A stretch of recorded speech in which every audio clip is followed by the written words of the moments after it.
দেখো অ্যাঞ্জেল, আমার কোনো চাচা, আই মিন চাহিদা নেই। তোমার এগুলো করতে হবে না। কেন চাচা নেই? বুনু বলেছে তো সব পুরুষের চাচা থাকে। তাহলে তুমি কি পুরুষ না? এবার তো বেচারা আদিত্যের গলা ফাটিয়ে হাত পা ছড়িয়ে কাঁদতে মন যাচ্ছে, যেন ধরণী ফেটে যাচ্ছে, আসমান কেঁপে যাচ্ছে টাইপ অবস্থা। এ কোন জ্বালায় পড়ল সে? আদিত্যের অবস্থা বেগতি করে দিয়ে নূর বলে উঠল, দেখো চাচা তো আমি পূরণ করবই, না হলে তুমি তো অখুশি থাকবে। আর আমি তো তোমাকে অখুশি থাকতে দেব না, তাই না? তাই চাচা পূরণ করো তাড়াতাড়ি। বুনু কি যেন বলেছিল? নূর মাথা চুলকে মনে করলো তার বোন কি বলেছিল তাকে। কিছু একটা মনে পড়ার মতো করে প্রফুল্ল হয়ে বলল, হ্যাঁ, মনে পড়েছে। বুনু বলেছে চাচা পূরণ করতে প্রথমে একজন আরেকজনের ঠোঁট খেতে হয়। চলো না তাহলে আমরা খাই। বলেই নূর নিজের ঠোঁটে চোগা করে আদিত্যের দিকে নিজের মুখ এগিয়ে নিয়ে গেল। এবার তো বোধহয় ভূমিকম্প শুরু হলো আদিত্যের জন্য। সিডোর আয়লা সব ঘূর্ণিঝড় উপচে পড়ল তার উপর। আকাশ পাতাল ধ্বংস হয়ে যাবার মতো অবস্থা। আদিত্য ভয়ে পিছিয়ে গিয়ে আমতা আমতা সুরে বলল, কি কি করছো অ্যাঞ্জেল? দেখো, এইসব করতে হবে না তোমার। আমি এমনিতেই তোমার উপর খুশি। এই দেখো কত খুশি আমি। আদিত্য দুপাটি দাঁত বের করে হাসি মুখ করে নূরকে দেখালো সে খুশি। কিন্তু নূরের ওপরে তার ছটাক পরিমাণও প্রভাব ফেলল না। সে জেদ ধরেই বলল, না না, তা বললে হবে না। আমাকে চাচা পূরণ করতেই হবে। বলেই নূর আবারও আদিত্যের ঠোঁটের দিকে আবারও এগোতে লাগলো। বেচারা আদিত্য পেছাতে পেছাতে অসহায় কণ্ঠে বলল, নূর, দেখো আমার কথা শোনো। এমন করে না শোনা, এসব করতে হবে না তোমাকে। কথা শোনো প্লিজ আমার। আদিত্য নূরের কাছ থেকে বাঁচাতে এদিক ওদিক সরে যেতে যেতে নূরকে বোঝানোর চেষ্টা করতে লাগলো। কিন্তু নূর তা বুঝতে নারাজ। সে গো ধরে রইল। আদিত্যকে ধরার জন্য তার দিকে যেতে যেতে বলল, না না, আজ তো চাচা পূরণ করতেই হবে, না হলে তো হবে না। তাড়াতাড়ি আসো। আদিত্য বেচারা ছেড়ে দেমা কেঁদে বাঁচে অবস্থা। এমন অবস্থায় তো পৃথিবীর কোনো স্বামীরই হয়নি, যেখানে বইয়ের আহ্বান থেকে বাঁচতে পালাতে হচ্ছে তাকে। আদিত্য শেষ পর্যন্ত না পেরে দৌড়ে ওয়াশরুমে ঢুকে গিয়ে ঝট করে দরজা লাগিয়ে দিল। নূর দরজায় করাঘাত করতে করতে বলল, দার্জিলিং, এই দার্জিলিং, বাইরে আসো না। আরে চাচা পূরণ করতে হবে তো। কিন্তু আদিত্য বের হলো না। নূর কপট রাগ দেখিয়ে বলল, এই দার্জিলিং, বেরো না, পচার মতো কেন করছো? কিন্তু আদিত্য বের হলো না। আজ তো যদি এই ধরনের ফেটে দুভাগ হয়ে যায়, আসমান চৌচির হয়ে যায়, শিডোল এসে সব ধ্বংস করে দিয়ে যায়, তবু আদিত্য বের হবে না এখান থেকে। দরকার হলে সারা জীবন ওয়াশরুমে কাটিয়ে দিবে সে, তবু বের হবে না, এমনটাই পণ করলো সে। তবে আদিত্যর এই পণে সেকেন্ডের সময় না নিয়েই তৎক্ষণাৎ পরিবর্তন হতে বাধ্য হলো যখন বাইরে নূরের চিল্লানোর আওয়াজ কানে এলো। নূর জোরে জোরে আবির আর বিহারের নাম ধরে ডাকতে ডাকতে বলছে, দেবর দেখো না, হিরো চাচা পূরণ করছে না, তোমরা একটু বলো না তাকে। আদিত্য মাথায় এবার মহাকাশের সমস্ত গ্রহগুলো ভেঙে পড়ল। এই সেরেছে, এই মেয়ে তো সবাইকে ডাকছে। আবিররা এই নূরকে এই অবস্থায় দেখলে আর নূরের কথা শুনলে মা নির্জুত পুরাই নিলামে উঠে যাবে। আদিত্য ধরপড়িয়ে দ্রুত দরজা খুলে বেরিয়ে এলো। নূর সবাইকে ডাকতে ডাকতে দরজা খুলতেই যাচ্ছিল, তা দেখে আদিত্য ছুটে এসে দ্রুত নূরের হাত ধরে তাকে আটকিয়ে বলল, কি করছো অ্যাঞ্জেল? সবাইকে ডাকছো কেন? প্লিজ চুপ করো। ডাকবো না তো কি করব? তুমি আমার কথা মানছো না কেন? তাই আমি সবাইকে বিচার দেব। বলেই আবার জোরে জোরে ডাকতে লাগলো সবাইকে নূর। আদিত্য অসহায় করুণ সুরে বারবার থামতে বলছে, কিন্তু থামছে না নূর। শেষ পর্যন্ত আর না পেরে আদিত্য নূরের অষ্টদয় চেপে ধরলো নিজের অষ্টদয় দ্বারা। এভাবেই বন্ধ হলো নূরের কণ্ঠস্বর। কিন্তু আদিত্যের এহেন কাজে নূরের মাঝে কি হলো সে বুঝতে পারল না। কেমন অদ্ভুত অনুভূতি ছড়িয়ে পড়লো তার সর্বাঙ্গে। অবুঝ নূর এই অনুভূতির মর্ম বুঝতে অক্ষম। তবে যাই হচ্ছে তার কেমন ভালো লাগছে, আরো বেশি করে এই ছোঁয়া পেতে মন চাইছে। নূর ঘোরের মাঝে আনমনে আদিত্যের সাথে আরো লেপ্টে গেল, নিজের থেকে আরেকটু মিলিয়ে নিল অধৈর্য যুগল জোড়া। আদিত্য যেন কেমন ঘোরের মাঝে চলে গেল। নূরের নেশা থেকে বাস্তবতার সাথে বিচ্ছিন্ন করলো। সব ভুলে নূরের অষ্টদয়ের মাঝে বিলীন হলো সে। নূরের মনে হচ্ছে তার শরীরে কেমন ওই সুড়সুড়ির মতো অনুভব হচ্ছে, হাত পায়ের নখ শিনশিন করছে। অজান্তেই সে আদিত্যের সাথে আরো নিবিড়ভাবে মিলিত হলো। তাদের ওই অষ্টদয়ের ক্রিয়া ব্যাঘাত ঘটালো দরজায় নক করার শব্দে। বাইরে বিহান আর আবির দরজা চাপড়ে বলছে। ভাবি, কি হয়েছে? ডাকছিলেন কেন? আবিরের কথায় আদিত্যর হুঁশ এলো। ঝট করে তড়িৎ গতিতে সে ছেড়ে দিল নূরের ঠোঁট। মনে মনে ভাবলো, এটা কি করছিলাম আমি? দাদা, এটা ঠিক না। আমার পরিটা এখনো মাছুম অবুঝ, তার সাথে এখন এসব করা একদম ঠিক না।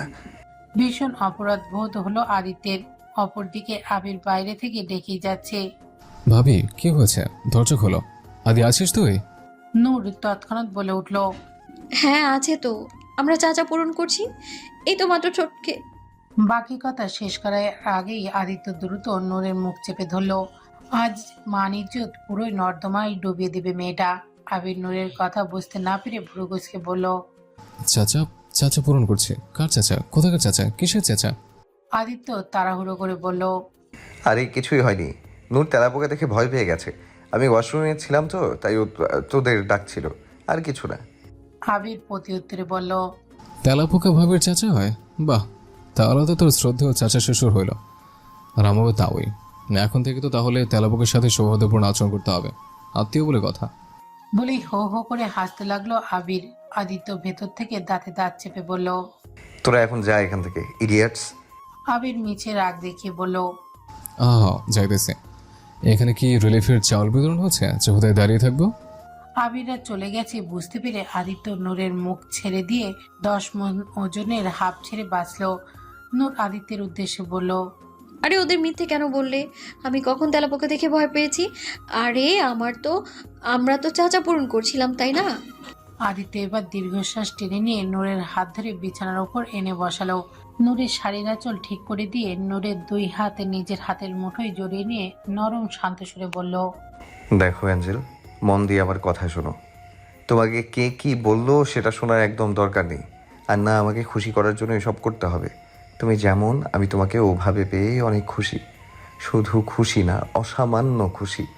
তুমি আমার চাহিদা পূরণ করতে চাও, তাই তো? নূর মাথা ওপর নিচে নাড়িয়ে বোঝালো হ্যাঁ। আদিত্য মুচকে এসে বলল। তাহলে আমার চাহিদা হলো তোমার চঞ্চল হাসিতে, তোমার দুরন্তপনায়, তোমার মাছুম কথায়, তোমার আনন্দে। তুমি যেমন, তুমি তেমনই থাকবে, এটাই আমার চাহিদা। তাই কারোর কথায় আমার জন্য নিজেকে বদলাবে না তুমি। এসব আমার চাই না। আমার জন্য কিছু করতে চাইলে শুধু নিজেকে খুশি রাখো, তাহলেই আমি খুশি। কি করবে তো আমার এই চাহিদা পূরণ? নূর বাচ্চাদের মতো ঘাড় কাত করে বলল। হ্যাঁ করব। এই তো আমার লক্ষ্মী অ্যাঞ্জেল। আদিত্য নূরের কপালে চুমু খেয়ে বলল। যাও এখন এসব চেঞ্জ করে জামা পরে এসো, তারপর ঘুমোবো আমরা। তোমাকে আমার বুকের মাঝে নিয়ে ঘুমানোটাও আমার চাহিদাগুলোর মধ্যে অন্যতম। তাই এখন সেই চাহিদা পূরণ করো, ঠিক আছে? আচ্ছা। নূর উঠে গিয়ে কাপড় পাল্টে এলো। তারপর আদিত্যের বুকে লেপ্টে ঘুমিয়ে গেল দুজন পরম প্রশান্তিতে। সকালে লিভিং রুমে সোফায় বসেছিল আবির। ঘুম থেকে উঠেও অলসতা ছাড়েনি তার। সোফায় গা এলিয়ে দিয়ে এক পা নিচে অন্য পা সোফার ওপরে উঠিয়ে এলোমেলোভাবে শুয়ে আছে, যেন সোফার ওপরে চাদর মেলে দিয়ে রেখেছে কেউ। পাশেই টি টেবিলের ওপরে থেকে ফোনে টুংটুং মেসেজ টোনের শব্দ, সেদিকে তাকালো আবির। ফোনটা বিহানে, চিনতে পারলো তা। ফোন রেখে হয়তো কোনো দিকে গেছে। আবির ফোনটা হাতে নিয়ে দেখলো হেয়ার মেসেজ দিয়েছে। বিহান, কি করছেন? আজকে কি আসবেন দেখা করতে? মেসেজ দেখে আবিরের ঠোঁটে বাঁকা হাসি ঝুলল। মাথায় কুবুদ্ধি লাফিয়ে উঠল তৎক্ষণাৎ। সে বিপরীতে মেসেজ পাঠালো। কি করুন প্রেতাত্মা, তো খুব প্রিয়তমা, তোমার পীড়িতের নদীতে হাবুডুবু খাইতেছে। এই ভরা যৌবন, এই কাঁচা অঙ্গ পরে পরে বাসি হয়ে যাচ্ছে জানেমান। আমি তোমার শিকার হতে চাই। এই জ্বালা যে আর সইতে পারছি না। তুমি বাঘিনী হয়ে আমাকে শিকার ছিঁড়ে ঘুরে খেয়ে ফেলো। এই যৌবন জ্বালায় ছটফট করছি আমি। আসো জানেমান, আমাকে ভালো করে দাও, খতম করে দাও আমার কাহিনী। মেসেজ পাঠিয়ে নিজে নিজেই হাসতে লাগলো আবির। তখনই বিয়ান এসে আবিরের হাত থেকে ফোনটা ছো মেরে নিয়ে বলল। ওই হালা, তুই আমার ফোনে কি করতেছস? বিয়ান নিজের ফোনের মেসেজটা দেখে চোখ চরকাচ হয়ে গেল তার। ক্ষিপ্ত সুরে বলল। হাই হাই, এগুলো কি পাঠাইছত হারামি? এ তো আমার মাইরাই ফেলেব। আমার ঘর সাজানোর আগে ভাইঙ্গা দিলি তুই। বিহান দ্রুত আগে হিয়াকে ফোন দিল ভুল ভাঙানোর জন্য। হিয়া প্রথমে ফোন রিসিভ করলো না, কয়েকবার দেওয়ার পর রিসিভ করলো সে। সাথে সাথে বিহান বলে উঠল, হিয়া আমার কথা শোনো, ওই মেসেজ আমি পাঠা নাই ক্যা। আরে আমার হারামি বন্ধু পাঠাইছে। ইহা ওপাশ থেকে বলল, থাক, আর মিথ্যা বলতে হবে না। আপনারা সব পুরুষই এমন। ছি। আরে না না হাঁচাই কইতাছি আমি, তোমার বিশ্বাস না হইলে মারে দেখাইতাছি, খারাও। বিহান ভিডিও কল করলো হিয়াকে। তারপর আবিরের কাছে এসে বসে আবিরকে দেখিয়ে বলল। এই দেখো ওই হারামি পাঠাইছে। বিহান আবিরের উদ্দেশ্যে বলল, কিরে কস না কেন, ক তুই করছস? আবির যেন এই মুহূর্তে দুনিয়ার সবচেয়ে ইনোসেন্ট ব্যক্তি, যেন মাত্রই পৃথিবীতে ভূমিষ্ঠ হলো সে। দুনিয়াদারি কিচ্ছু বোঝে না সে। এমন একটা ভোলাভালা ফেস করে বলল। কি বলেছি আমি? কিছু কি বলা ছিল আমার? বিয়ান খেপে গিয়ে এক হাতে ফোন ধরে রেখে অন্য হাতে আবিরের গলা শক্ত করে পেঁচিয়ে ধরে মোচড়াতে মোচড়াতে দাঁতে দাঁত পিষে বলল, শালা হারামি কিছুই কস নাই তুই, তাই না? ভালোই বেলায় ক কি করছস, নাহলে তোর বংশের বাতি আজকেই নিভাই দিলাম। আবির এই পর্যায়ে হাসতে হাসতে বলল, আরে কি বলছি? যা বলছি তোর ভালোর জন্য তো বলছে। ভাবি থাকতে তোর বড় জীবন খালি থাকার হাত থেকে উদ্ধার করতেছে। কোথায় আমার এত বড় উপকারের বদলে ধন্যবাদ দিতে দিতে মুখে ফেলা তুলে ফেলবি? তা না, মারতেছিস আমারে। মানবতা আজ কোথায়? মানবতা উগান্ডায় গেছে গা, তুইও যা হিয়া নেই। ওদের কাণ্ড দেখে হিয়া মুখ টিপে হাসলো। বুঝতে পারলো আবির আসলেই মজা করেছে। ওদের কথার মাঝে নূর এলো সেখানে। ভিডিও কলে হিয়াকে দেখে সে উৎসুক হয়ে জানতে চাইলো মেয়েটিকে। আবির জানালো, ভাবি এটা তোমার হবু চা।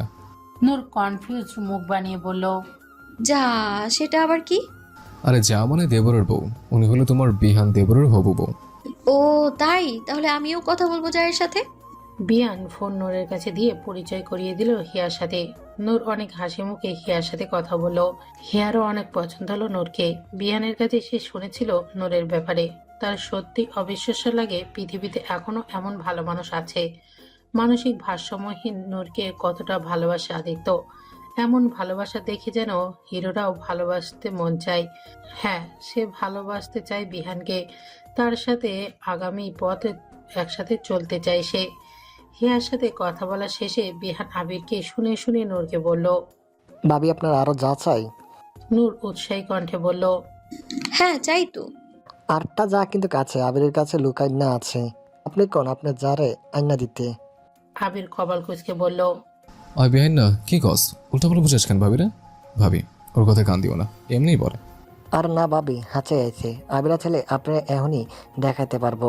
আপনার আরেকটা যাকে মাগার দেয়াইব না, কারণ ও আমার মতো ভালো দেওয়ার না তো, তাই দেয়াইব না। নূর তখন অভিমানী মুখ মলিন করে বলল, তুমি ভালো দেবো না, আমাকে যা দেখাও না। যাও কাটটি, তোমার সাথে নূর কথা বলবে না আর দেবরের সাথে। আবির পড়ে গেল মুশকিলে। বিয়ান বাঁকা হাসলো। এবার মজা হবে। আবির অগত্যা নূরের মন খারাপ দেখে বলল, আচ্ছা ভাবি রাগ করো না, আমি দেখাচ্ছি। আবির অহনাকে ভিডিও কল করলো। একটু পর রিসিভ করলো ফোন। মাত্রই ঘুম থেকে উঠেছে হয়তো আহানা। চুলগুলো এলোমেলো, চোখ ফোলা ফোলা, মুখটাও ঘুমো ঘুমো, টানা টানা ভাব। আবিরের নজর থমকিত হলো ক্ষণিকেই। আহানা হামি ছাড়তে ছাড়তে বলল, কি হয়েছে? সকাল সকাল ভিডিও কল কেন করেছেন? আবিরের ঘোর কাটলো।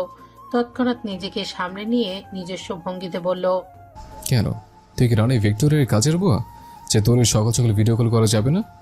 ভাবটা তো এমন করছিস যেন রাতভর জাতিসংঘের স্পিকারের কার্যের সামনে বসে আছিস। এমন তার কাছে এমন মান্যগণ্য স্বনামধন্য ব্যক্তিকে সকাল সকাল ভিডিও কল করার দায়ে আমরা 5,000 বছরের জেল হওয়া উচিত। আর জেলে আমরা রোজ অনন্ত জোরের ছবি দেখাই টর্চার করা উচিত টাইপের অবস্থা। অহংকার যেন তোর হিমোগ্লোবিনে মিশে গেছে। মাই গড, হ্যাকে তো এমন পেতনের খালাম্য পিসাচিনের মতো লোক নিয়ে সামনে আইসোস। মাসুম পোলাপানের বরান্ডা ফাইটা 2 ভাগ হয়ে যায়নি, এটাই কপাল। খবরদার এমন পেতনির রূপ নিয়ে কোনোদিন সামনে আইসোস তো। আবিরের এমন তেমন মহান উক্তিগুলোর বিপরীতে আহানা একেবারেই ভাবলেশীন দেখা গেল। যেন তার এসব কিছুই পূর্ব অভিজ্ঞতা আছে। আর তার কোনো প্রতিক্রিয়া হয় না। সে ভাবলেশীন ভাবেই বলল, আমার তো অহংকার আছে, আপনি তো মহান দেবতা, তো কৃপা করে বলবেন কেন ফোন দিয়েছেন? হ্যাঁ বলছে, কারণ ছাড়া তোর মতো বেতনে ফোন দিতে যাওয়ার প্রশ্ন ওঠে না। আচ্ছা শোন, আমার কিউট নূর ভাবি তোর সাথে কথা বলবে, নে কথা বল। আবির ফোনটা নূরের কাছে দিল। নূর হাসি মুখে তার সাথেও কথা বলতে লাগলো। আহানাও নূরের ব্যাপারে জানে।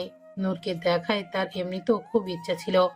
যাক, এই ফালতু লোকটার ওর কোনো উপকার তো করলো। নূর আর আদিত্য ভালোবাসা দেখে সেও মুগ্ধ হয়। মনে ইচ্ছে জাগে এমন কিছু তারও পাওয়ার, কিন্তু তার মনের মানুষটা তো এমন না। সে যে নিষ্ঠুর অপ্রেমিক, জানে না তাদের কখনো কোনো গল্প হবে কিনা, ফেরারি মন কখনো কুলায় ফিরবে কিনা। আজ বিহান হেয়ার বিয়ে। কমিউনিটি পার্টি সেন্টারে অল্প পরিসরে একটা অনুষ্ঠানের আয়োজন করা হয়েছে। যদিও বিয়ান ঘরোয়াভাবেই বিয়েটা করতে চেয়েছিল, শুধুমাত্র নিজের লোকজনের সাথে নিয়ে। এমনিতেও আদিত্যরা ছাড়া তার আর আছেই বা কে। তবে আদিত্য মানেনি। সে বলে দিয়েছে তার বন্ধু কম, ভাইয়ের বিয়ে বলে কথা, এত সিম্পল ভাবে হতে দিবে না। তাই তো সব আয়োজন আদিত্য নিজেই করেছে। কমিউনিটি সেন্টারে বিউটি পার্লারের লোক আনা হয়েছে বধূকে সাজানোর জন্য। হিয়াকে সাজাচ্ছে তারা। তা দেখে নূরেরও শখ হয়েছে তাদের কাছে সাজবে। তাই নূরও সাজতে বসেছে তাদের কাছে।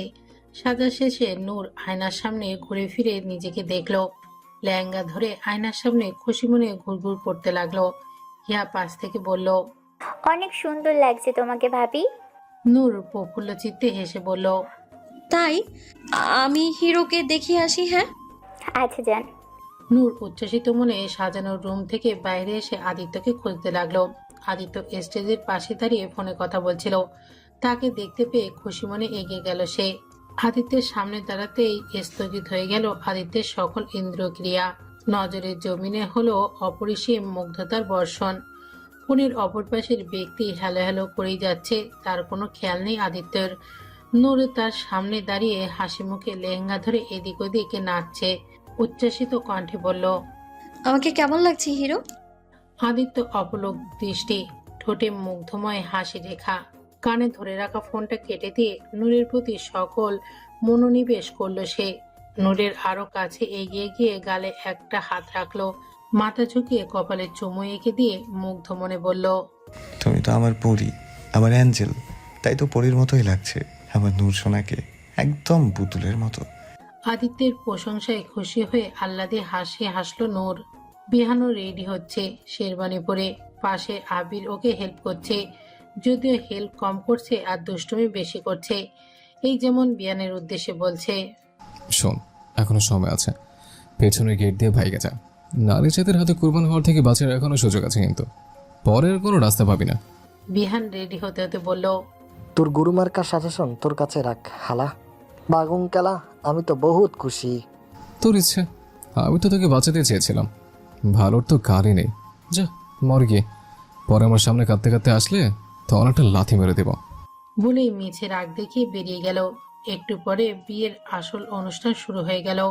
আমন্ত্রিত মেহমানরাও এসে পড়েছে। বিহান আর হিয়ার বিয়ে পড়ানো শেষে তাদের স্টেজে বসানো হয়েছে। হিয়া খেয়াল করলো বিহান কেমন লাজুক হাসছে। তা দেখে সে মুখ টিপে হেসে বলল, এমন ভাব করছো যেন আমি না, তুমিই বউ। এত লজ্জা তো নতুন বউ পাই না। বিহান লজ্জা পেয়ে বলল, ও আসলে প্রথমবার বিয়ে করতেছি তো, তাই একটু আর কি। মাগাত চিন্তা করো না, পরের বার আর স্মরণ করবো না, অভ্যাস হইয়া যাইবে গা। হিয়া চোখ গরম করে তাকিয়ে দাঁত কিরমির করে বলল, কি বললে তুমি? আরো কয়বার বিয়ে করতে চাও তুমি? আরে মজা করতেছি তো। মজাতেও এমন কথা বলবা না, তাহলে এমন হাল করব যে আর জীবনেও মজার নামও মুখে আনবে না। বিহান বিড়বিড় করে বলল, আবিজ্জা হাসাই কইছিল, মায়া মানুষ বহুত খাতারনাক দেখতাছি। আবির আছে তার ধান্দায়। হিয়ার কয়েকটা কাজিন বোনেরা এসেছে। তাদের মাঝেই একটা মেয়েকে তাক করলো সে। মেয়েটা সিফন জর্জেটে শাড়ি পরেছে, স্লিম ফিগারের হ্যাটলেস ছড়াচ্ছে সে। আবির বাঁকা হেসে এগিয়ে গেল মেয়েটার কাছে। মেয়েটির পাশে চেয়ারে বসে বলল, আচ্ছা, আপনার বাবার কি কলার ফ্যাক্টরি আছে? মেয়েটি পুরো কুচকে তাকিয়ে বলল, না তো, কেন? তাহলে আমার হট প্রোডাক্ট উৎপাদন করলো কেমনে? আপনাকে বিদ্যুৎ কেন্দ্র নিয়ে করলে বিদ্যুৎ ওভারলোড হয়ে যাবে দেশে। মেয়েটি আবেদনে হেসে বলল, নট ব্যাড, ইউনিক ফ্ল্যাটিশন। আবির গর্বিত ভঙ্গিতে বলল, সে তো আমি জন্ম থেকেই ইউনিকনেস আমার ভেতরে ঠেসে ঠেসে ভরা। আমি তো বয় দেওয়ার সময় ইউনিক ছিলাম। মানুষ জন্মানোর পর কাঁদে, আর আমি জন্মানোর পর নার্সকে চোখ মারছিলাম। বাই দ্য ওয়ে, এই গ্রিন শাড়িতে কিন্তু আপনাকে পুরো এই সবজির ভ্যান লাগছে। আসেন, আমরা একটা নিরামিষ প্রেম করি। আপনার সবুজ সবুজ সবজি আর আমি আপনার মশলা, মিলেমিশে একেবারে নিরামিষ তরকারি হয়েছে। কিন্তু আমার তো ননভেজ পছন্দ। আবির লাজুক ভঙ্গিতে ন্যাকামো করে বলল। যা দুষ্ট, এইভাবে কে বলে? আমি শরম করো না? আমার আবার লজ্জা অনেক বেশি। আমি তো এতটাই লাজুক যে আয়নায় নিজেকে খালি খেয়ে দেখলে লজ্জা পেয়ে যায়। হঠাৎ পাশ থেকে অন্য মেয়ে এসে বলল। আর মেয়েদের দেখে আবির দেখলো হিয়ার সব কাজিনরা ওকে ঘিরে ধরেছে। আবির বাঁকা হেসে বলল। মেয়েদের দেখে কি হয় সেটা তো দেখালে না বুঝতে পারবো। আপনি চাইলে আমাকে অভিজ্ঞতা দিতে পারেন। I don't mind. আমার আবার বিশাল উদার মন, তাই একটুখানি প্রেম আপনার সাথে করতেই পারি। একটুখানি মানে আবার কি? 1 চামচ প্রেম করবেন? আপনি চাইলে 2 চামচও করতে পারি। আসলে আমার হিমোগ্লোবিনের প্রেমের অনেক ঘাটতি থাকে, তাই ডাক্তার বলেছে নিয়ম করে প্রতি 4 ঘন্টা পর পর প্রেমের ট্যাবলেট নিতে, নাহলে সুস্থ হয়ে পড়ি আমি। আবিরের কথায় হেসে দিল সবাই। আদিত্য অবস্থা বেহাল। নূরকে খাওয়াতে গিয়ে তার নাজেহাল অবস্থা হয়ে গেছে। কখন থেকে তাকে খাওয়ানোর চেষ্টা করছে, কিন্তু নূর খাবে না বলে আদিত্যের হাত থেকে বাঁচতে এদিক ওদিক ছোটাছুটি করছে। পুরো হলরুমে জুড়ে বাচ্চাদের মতো ছোটাছুটি করছে সে। বেচারা আদিত্য খাবার নিয়ে তার পিছু পিছু ছুটছে আর অসহায় সুরে বলছে। অ্যাঞ্জেল সোনা, এমন করে না, একটু খেয়ে নে না, তারপর যত খুশি দৌড়াদৌড়ি করো। কিন্তু কে শোনে কার কথা?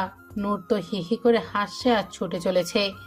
আদিত্য অনেক কষ্টে নূরকে ধরপাও করে কোনো রকমে 2-1 লোকমা খাইয়ে দিতে সক্ষম হলো। যেন তৃতীয় বিশ্বযুদ্ধ শেষ করলো সে। নূর তখন আহ্লাদি কণ্ঠে বলল। আর খাবো না, হয়ে গেছে খাওয়া, এখন খেলতে যাই। আদিত্য টিস্যু দিয়ে নূরের মুখ মুছিয়ে দিয়ে মুচকি হেসে বলল। ঠিক আছে যাও, কিন্তু আশেপাশেই থেকো, অন্য কোথাও যেও না যেন অ্যাঞ্জেল। আচ্ছা। বলি নূর আবার প্রফুল্ল মনে ছোটাছুটি শুরু করলো বাচ্চাদের মতো। আদিত্য মাথা নেড়ে হাসলো তার এই চঞ্চল পাখিটা দুরন্তপনা দেখে। তারপর হাত পরিষ্কার করতে বেসিনের দিকে গেল। নূর তার মতো হলের মাঝে এদিক ওদিক ছুটেই যাচ্ছে নিজের মতো। মজা লাগছে তার অনেক। ছোটাছুটির মাঝে হঠাৎ এক মহিলার সাথে ধাক্কা লাগলো নূরের। মহিলাটি হিয়ার পক্ষের মেয়মান। ধাক্কা লাগায় তার হাতে থাকা জুসের গিলাস থেকে জুস পরে মহিলাটির শাড়ি ভিজে যায়। আচমকায় এমন হওয়ায় নূর ভীষণ ঘাবড়ে যায়। শঙ্কিত হয়ে দাঁড়িয়ে যায় সে। মহিলাটি চরম রেগে যায়। রাগে উচ্চ ক্ষিপ্ত স্বরে বলে ওঠে। এই পাগল মেয়ে, চোখ নাই সাথে? কি করলি এসব? পুরো শাড়ি নষ্ট করে দিলি। কোথা থেকে যে এইসব পাগল ছাগল আসে? বিয়ে বাড়িতেও এইসব পাগলের জন্য আর শান্তি নেই। যত সব পাগল ছাগল এসে মেজাজটাই খারাপ করে দিল। ঝাঁঝালো কণ্ঠে এইসব বলতে বলতে নিজেই শাড়ি ছাড়তে ছাড়তে অন্যদিকে চলে গেল মহিলাটি। নূরের মনটা ভীষণ খারাপ হয়ে গেল। এতক্ষণে প্রফুল্ল মুখটা কালো অন্ধকারে ছেয়ে গেল। চোখে জমলো নোনা জল। আর থাকতে মন চাইল না তার এখানে। ঠোঁট উল্টে হাতের উল্টো পিঠে চোখ মুছতে মুছতে দৌড়ে চলে গেল সে। আদিত্য হাত ধুয়ে এসে এদিক ওদিক চোখ বুলিয়ে নূরকে নজরে পেল না। সামনে এগোতে নিবে তখনই পার্টির অ্যারেঞ্জমেন্ট কর্মকর্তা কিছু কথা বলার জন্য আদিত্যের কাছে এলো। আদিত্য তার সাথে কতক্ষণ কথা বলল। কথা শেষ হওয়ার পর সে আবারও এদিক ওদিক নজর বুলিয়ে তার পরিটাকে দেখার চেষ্টা করলো, কিন্তু আশেপাশে কোথাও দেখা গেল না তাকে। আদিত্য ভুরু কুচকে এলো। নূরকে আশেপাশে থাকতে বলেছিল সে। মেয়েটাকে নিয়ে আর পারা যায় না। দুষ্টুটা খেলতে খেলতে কোন দিকে গেছে কে জানে। কবে একটু বুঝবে এই মেয়েটা। নূর চোখের আড়াল হলেই এই আদিত্যের জান বের হয়ে যায়। আদিত্য এদিক ওদিক ঘুরে ঘুরে নূরকে খুঁজতে লাগলো, কিন্তু নূরকে কোথাও না পেয়ে আদিত্যের কপালে এবার চিন্তার ছাপ পড়ল। ঘাবড়ে গেল মন। কোথায় গেল তার এঞ্জেলটা? আদিত্য উদ্বিগ্ন মুখে হন্য হয়ে খুঁজতে লাগলো নূরকে। খুঁজে না পেয়ে সময়ের সাথে বাড়ছে আদিত্যের উদ্বেগ, যা ধীরে ধীরে আতঙ্ক আর ভীতিতে পরিণত হচ্ছে। কোথায় গেল তার এঞ্জেলটা? আবার কি হারিয়ে গেল কোথাও? না না, এঞ্জেলকে হারাতে পারবে না সে, কিছুতেই না। সবখানে খুঁজেও নূরকে না পেয়ে এবার যেন পাগল হয়ে গেল আদিত্য। কোথায় গেল আমার এঞ্জেল? এই মাত্রই ওর সামনে কত খুশি মনে খেলছিল, তাহলে কই চলে গেল? আদিত্যর সব এলোমেলো হয়ে যাচ্ছে। পাগলের মতো খুঁজতে লাগলো নূরকে। হলের কোথাও না পেয়ে এবার হলের বাইরে আসলো নূরকে খুঁজতে। তখনই দেখলো করিডোরের এক কোনায় নূর ফ্লোরে হাঁটু ভাঁজ করে বসে আছে। পেছন থেকে তাকে দেখতে পেয়ে দেহে প্রাণ ফিরে পাওয়ার মতো স্বস্তি নিঃশ্বাস ছাড়ল আদিত্য। তবে আজ অনেক রাগ হলো নূরের ওপর তার। সে মানা করা সত্ত্বেও এভাবে বাইরে আসলো কেন? এদিকে তাকে না দেখে আবার কি অবস্থা হয়ে যায় তার কোনো আইডিয়া আছে তার? এই এতটুকু সময়ে আদিত্যের প্রাণ বেরিয়ে এসেছিল প্রায়। আজ তো মেয়েটাকে আচ্ছা মতো বকা দিবে সে, যাতে আর কখনো একা একা কোথাও যাওয়ার কথা চিন্তা না করে। এই মনোভাব নিয়েই নূরের দিকে এগিয়ে গেল আদিত্য। তবে সামনে আসতেই তার সেই মনোভাবের সহসায় পরিবর্তন ঘটল যখন সে দেখল নূর বসে বসে কাঁদছে। কাঁদতে কাঁদতে হাত দিয়ে চোখ মুখ ডলে লাল করে ফেলেছে। আটকে উঠল আদিত্য। ঝট করে নিচে বসে দুই হাতে নূরের মুখটা ধরে বিচলিত স্বরে বলল, কি হয়েছে অ্যাঞ্জেল সোনা? কাঁদছো কেন? শরীর খারাপ লাগছে? আমাকে বলো কি হয়েছে। আর এখানে কেন এসেছো তুমি? চলো ভেতরে যাই। নূর কাঁদো কাঁদো গলায় বলল। না, যাবো না আমি। ভেতরে ভালো না, সব পচা। আদিত্য ভ্রুকুচকে বলল, পচা? কে পচা? কেউ কি তোমাকে কিছু বলেছে? হ্যাঁ, ওরা শুধু পাগল বলে আমায়। আমার একটুও ভালো লাগে না। আমি ইচ্ছে করে ধাক্কা দিইনি তো, তাও পাগল বলে, সবাই পাগল বলে। নূরের একদম ভালো লাগে না, অনেক পচা লাগে। বলতে বলতে নূরের চোখে জল আরো বৃদ্ধি পেল। মুচড়ে উঠল আদিত্যের বুকের মাঝে। সেই চোয়াল শক্ত করে দাঁতে দাঁত পিষে বলল, কে বলেছে তোমাকে এসব? আমাকে বলো অ্যাঞ্জেল, কে তোমাকে পাগল বলেছে? আমি এক্ষুনি তাকে উচিত শিক্ষা দিচ্ছি। শুধু একবার বলো আমাকে। চলো দেখিয়ে দাও আমাকে। আদিত্য নূরকে ওঠাতে চাইলে উঠল না নূর। নাকচ করে বলল, না, যাবো না আর আমি ওখানে, একটুও যাবো না। আদিত্য বুঝতে পারল নূরের মনোভাব, তাই আর জোর দিল না। এমনিতেও বিহানের আজকে খুশির দিনটাকে নষ্ট করতে চায় না আদিত্য, তাই আপাতত রাগটাকে দমিয়ে ফেলল সে। তারপর নূরের উদ্দেশ্যে বলল, আচ্ছা ঠিক আছে, ভেতরে যাব না আমরা। বেড়াতে যাবে আমার সাথে? একটা জাদুর জায়গায় নিয়ে যাব, যাবে? নূর এই পর্যায়ে কান্না থামিয়ে কৌতূহলী দৃষ্টিতে তাকিয়ে বলল, জাদুর? হ্যাঁ জাদুর, অনেক মজার জায়গা, যাবে? নূরের উৎসুকতা জাগলো। সে ঘাড় কাত করে বলল, আচ্ছা। আদিত্য মুচকি এসে নূরকে দুই হাতে পাজা করে তুলে নিয়ে বাইরের দিকে এগোলো। নূরও অভ্যাস অনুযায়ী আদিত্যের গলা জড়িয়ে ধরে মাথা এলিয়ে রাখলো তার বুকে। আদিত্য নূরকে নিয়ে এসে গাড়িতে এসে বসলো। নূরকে কোলের মাঝে নিয়েই গাড়ি স্টার্ট দিল আদিত্য। নূর মিনি বিড়ালের মতো চুপটি করে পড়ে রইল আদিত্যের বুকের মাঝে। প্রায় 1 ঘন্টা ড্রাইভ করার পর গাড়ি থামলো আদিত্য। দরজা খুলে নূরকে কোলে নিয়ে আবারও বের হলো সে। নূর আগের মতোই চুপটি করে পড়ে আছে। তবে বাইরে এসে ধীরে ধীরে যখন সামনে এগোলো তখন নূরের চোখে বিস্ময় দেখা গেল। সামনে দেখতে পেল সেই সুন্দর নদীর কিনারা। চাঁদের আলোর কিনারায় কাশফুল বন বাতাসে দোল খাচ্ছে। এই সব দেখে নূরের মুখের বিষণ্ণতা সরে গিয়ে ঝলমলে কিরণের যেন ছেয়ে গেল। নূর বিস্মিত ভরা কণ্ঠে বলল, আরে, এটা তো আমাদের গ্রামের মতোই সুন্দর। নূর ঝট করে আদিত্যের কোল থেকে নেমে সামনে ছুটে গেল। নদীর কিনারের এই শীতল বাতাসে দুই হাতে ছড়িয়ে মন ভরে নিঃশ্বাস নিল সে। আদিত্য নূরের কাছে গিয়ে বলল, ভালো লাগছে অ্যাঞ্জেল? নূর প্রফুল্ল মনে বলল, হ্যাঁ, অনেক। আসো তোমাকে এবার জাদুটা দেখাই। আদিত্য নূরের হাত ধরে ওকে কাশফুলের বনের কাছে নিয়ে গেল। সেখানে এক ঝাঁক জোনাকির দল টিম টিম করে জ্বলছে। তা দেখে তো নূর বিস্ময়ে আত্মহারা হয়ে গেল। চোখের পাতায় তারা চিকচিক করে উঠল। উচ্ছ্বসিত হয়ে জোনাকিগুলো ধরতে লাগলো। দুরন্ত হয়ে আবারও খুশি মনে হাসতে লাগলো সে। তা দেখে জোরালো আদিত্যের হৃদয় মন। নূরের এই খুশিটা তো সে চাই। সবকিছুর বিনিময়ে হলেও সেই নূরের মুখের শুধু হাসি চাই। কোনো রকম কষ্ট যেন তার পরিটাকে ছুতে না পারে, এটাই তার প্রয়াস। নূর আমোদিত কণ্ঠে আদিত্যের উদ্দেশ্যে বলল, এটা অনেক সুন্দর জায়গা, আমার এতগুলো ভালো লেগেছে। আদিত্য নূরের গালে হাত বুলিয়ে দিয়ে বলল, তুমি খুশি হয়েছো? অনেক। আদিত্য মুচকি এসে নূরের কপালে চুমু খেয়ে বলল, ব্যাস, শুধু এভাবেই খুশি থাকো, আমার কাছে থাকো, কখনো ছেড়ে যাস না পাখি। তোকে ছাড়া এই আদিত্য অস্তিত্বহীন। রাত 12টার পর বাড়ি ফিরল আদিত্য নূর। ততক্ষণে বিহানও বউ নিয়ে চলে এসেছে। নূর বাসায় নতুন বউ দেখতে ছুটে গেল তাদের রুমে। রুমে হিয়াকে খাটে বসানো হয়েছে। আবির বিহানের সাথে দাঁড়িয়ে নানা রকম মজা করছে। নূর রুমে ঢুকে দেখলো বিহানের খাটে ফুল দিয়ে সাজানো। তা দেখে নূর কৌতূহলী হয়ে জিজ্ঞেস করলো, দেবরের খাটে এত ফুল কেন? আবির তখন মনে মনে বিহানকে জ্বালানোর আরেকটা কবর দিয়ে আটলো। নূরকে বলল, ভাবি এখানে বিড়াল মারা হবে বুঝছো, আর বিড়াল মারার জন্যই এমন ফুলসজ্জা সাজিয়েছে। নূর আতঙ্কিত চোখে তাকিয়ে বলল, কি বিড়াল মারবে কেন? বিড়ালকে কেন মারবে? বিড়াল কি দোষ করেছে? সেটাই তো, দেখো না ভাবি কত নির্দয় এরা, অসহায় প্রাণী হত্যা করতে যাচ্ছে। আমার তো ভাবতেই কান্না পাচ্ছে। এই এই তোমরা আবার আমার বিড়াল ছানাকে মারবে না তো? দেখো এটা কিন্তু করবে না একদম। নূর তাহলে কান্না করবে অনেক। বিহান বেচারা থতমত খেয়ে বলল, না না ভাবি, এমন কিছু না। আবির যা তো পাগল, ওর কথা শুনেন না। বিহান আবিরের পিঠে কিল মেরে বলল। ওই হালা কি কচ ভাবি রে? আবির হেসে দিয়ে নূরকে আরো চেতিয়ে দিয়ে বলল, ভাবি এদের কোনো ভরসা নেই, এরা তোমার বিড়ালকে মেরে ফেলতে পারে। তাই বলে কি তুমি এখানে বসে বসে ওদের পাহারা দাও যাতে বিড়াল না মারতে পারে। নূর আবিরের কথায় সহমত প্রকাশ করে বলল, হ্যাঁ হ্যাঁ ঠিক বলেছ দেবর, আমি আজ রাতে এখানেই বসে থাকবো, কাউকে বিড়াল মারতে দিব না। বলেই নূর বিছানার মাঝখানে উঠে দুম করে বসে পড়ল। বেচারা বিহান আটকে উঠল। তাহলে কি ওর বাসর হবে না আজ? কটমটে চোখে তাকালো আবিরের দিকে, যেন চোখের মাঝ থেকে গ্রেনাইড বোমা বের করে এসে ঝাঁঝরা করে দিবে আবিরকে। আবির তো দেখে শয়তানি হাসলো। তখনই আদিত্য রুমে ঢুকলো।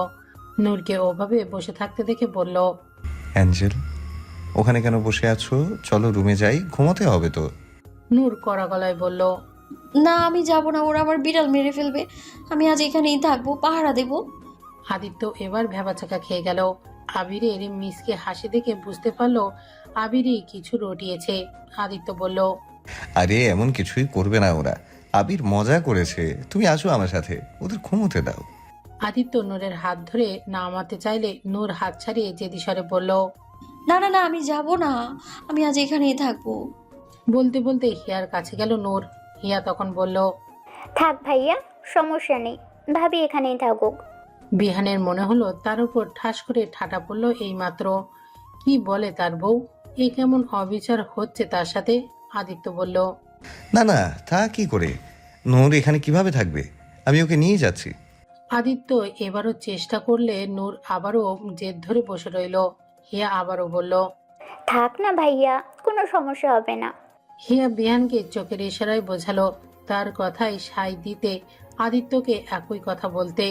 বেচারা বিহান মনের বিরুদ্ধে গিয়ে জোর করে হাসি মুখ করে চেষ্টা করে ফিসেল কণ্ঠে বলল, হ্যাঁ আদি, হিয়া ঠিকই কইছে, ভাবি এখানেই থাক, আমি না হয় বাইরের সোফায় গিয়ে ঘুমাবো।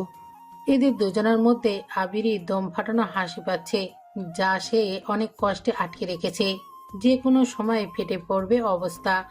আদিত্য বিহানের কানের কাছে আস্তে করে বলল, তোর হয়তো সমস্যা নেই, তবে আমার আছে। তুই তোর বউকে ছাড়া থাকতে পারবি, তবে আমি না। আমার আমার তো চাই আমার বউ। বউকে ছাড়া আমার ঘুম হয় না।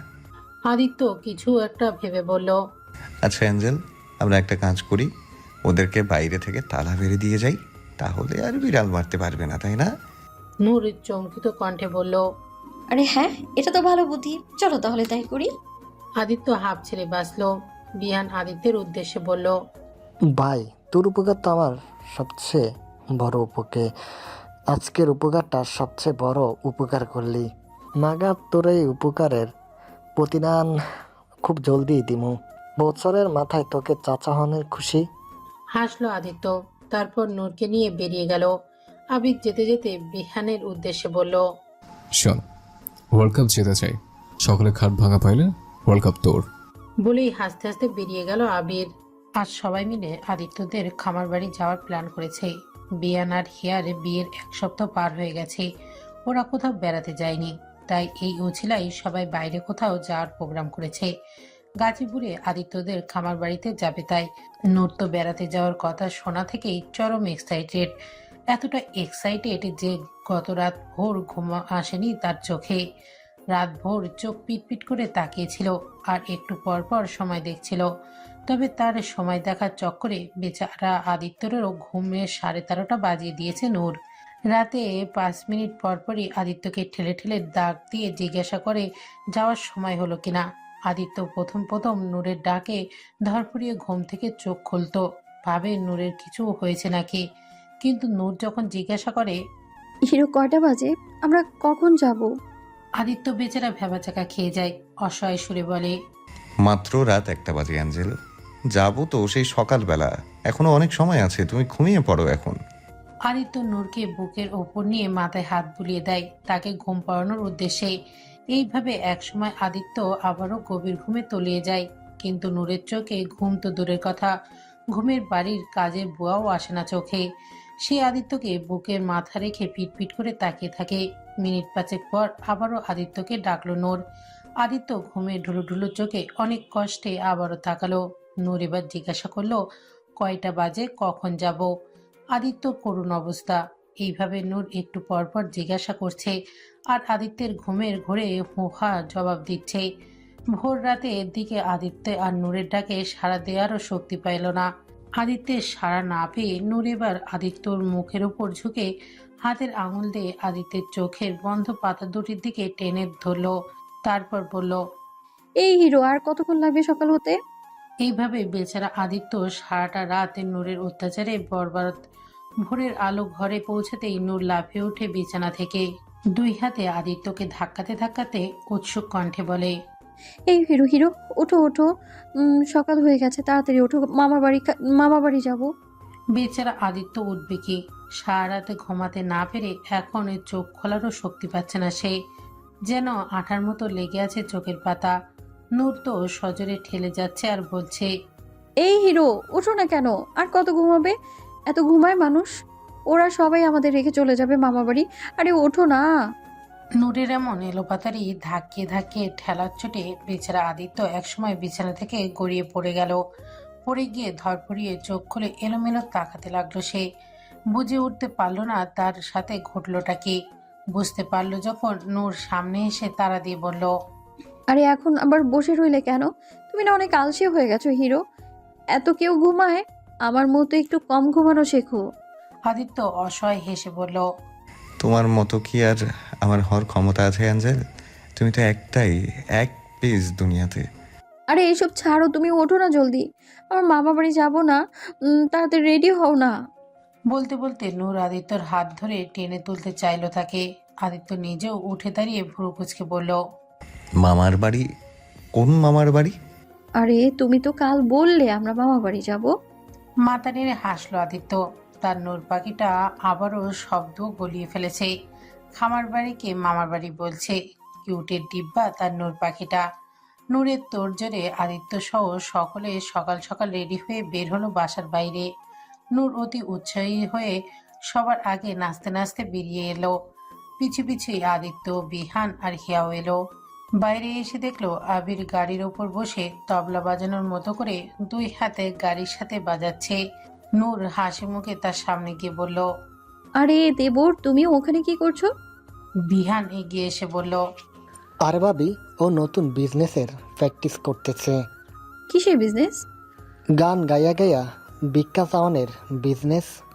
বিহানের কথা হেসে দিল সবাই।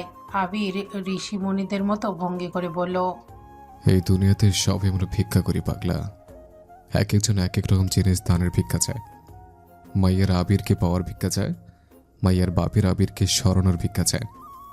আমারও তো জনপ্রিয় দেখে পাবলিক আমার মতো হওয়ার ভিক্ষা চায়। আর বিহাইন না, তার বউয়ের হাত থেকে বাঁচার ভিক্ষা চায়।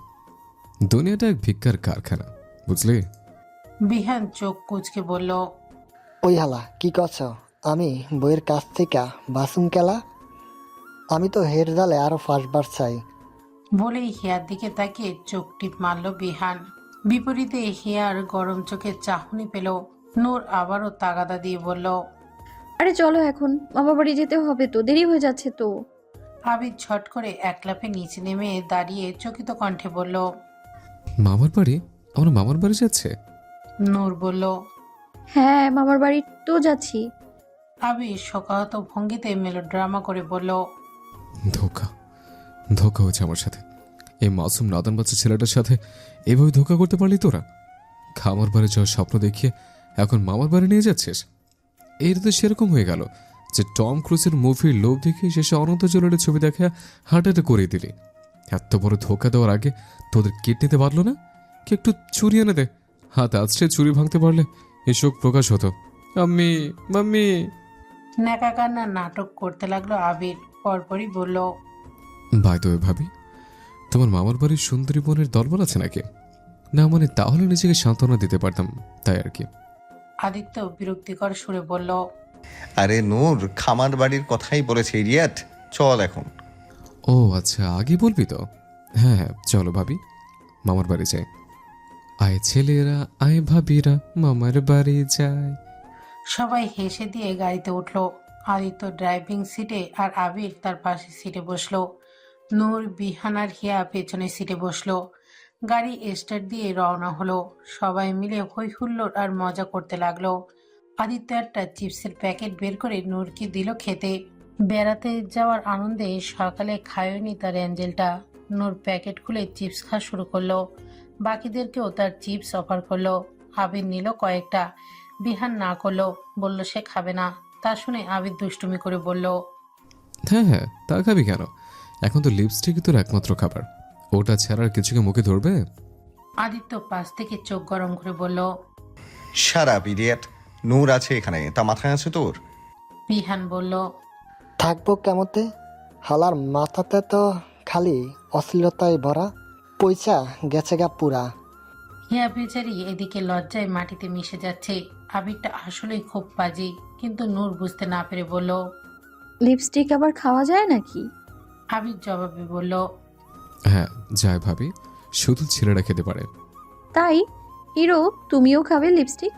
হেসে উঠল আদিত্য, আর বাকিরা হেসে গড়াগড়ি। আবির আদিত্যের উদ্দেশ্যে বলল, বলো না হিরোজি, তুমি কবে লিপস্টিক খাবে? ভাবি ওয়ান্টস টু নো।